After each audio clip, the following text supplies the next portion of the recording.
দেশের পতাকা হাতে বিশ্ব মঞ্চে এই যাত্রা।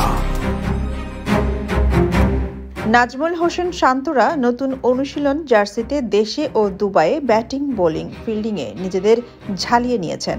চ্যাম্পিয়ন্স ট্রফির মূল ম্যাচের আগে আজ পাকিস্তান শাহিনসের বিপক্ষে প্রস্তুতি ম্যাচে মাঠে নামবে বাংলাদেশ দল। তার আগে এই টুর্নামেন্টের জন্য নতুন জার্সি উন্মোচন করেছে বাংলাদেশ ক্রিকেট বোর্ড বিসিবি। সবসময়ের মতো বাংলাদেশের জার্সিতে এবারও প্রাধান্য পেয়েছে লাল সবুজ। বুকের ডান পাশের চ্যাম্পিয়ন্স ট্রফি 2025 পাকিস্তানের লোগো আর বাঁ পাশে ধারণ করেছে বাংলাদেশের ক্রিকেট বোর্ডের লোগো। দুই হাতায় লাল সবুজের মিশ্রণ।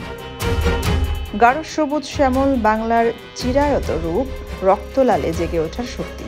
আর আমাদের শৌর্যের প্রতীক রয়্যাল বেঙ্গল টাইগারও রয়েছে জার্সির সামনের অংশে নিচের দিকে। সঙ্গে বাংলাদেশের সবুজের প্রতীক ঘাস ও লতাপাতা শোভা পেয়েছে।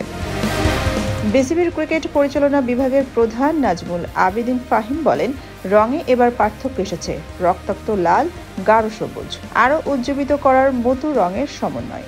বাঘ নিজের জায়গা থেকে বেরিয়ে আসছে। আত্মবিশ্বাসী শক্তি এবং নির্ভর প্রতিচ্ছবি ফুটে উঠেছে বাঘের মধ্যে, যে চরিত্র আমরা আমাদের দলের মধ্যে দেখে থাকি।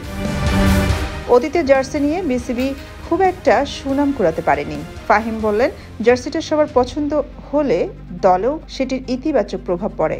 দল সবার পছন্দের কিছু একটা পরে খেলছে বড় টুর্নামেন্টে, এটা খুব জরুরি। জার্সি উন্মোচনের ক্ষেত্রে দক্ষতা দেখিয়েছে বিসিবি।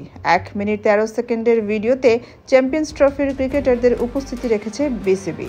ভিডিওর শুরুতে সূর্যের দিকে তাকিয়ে ব্যাট উঁচু করে দাঁড়িয়ে আছেন অধিনায়ক শান্ত। তারপরই দলের অভিজ্ঞ ক্রিকেটার মুশফিকুর রহিম ব্যাট নিয়ে বসে আছেন। মোস্তাফিজুর রহমান, তাসকিন আহমেদরা নতুন জার্সি পরে আগুন ছড়ানোর অপেক্ষায়। ঘূর্ণি জাদু দেখাতে রিশাদ হোসেনকে দেখা যায় হাত পাকিয়ে নিতে। সোনিয়া খান, খবর সংযোগ।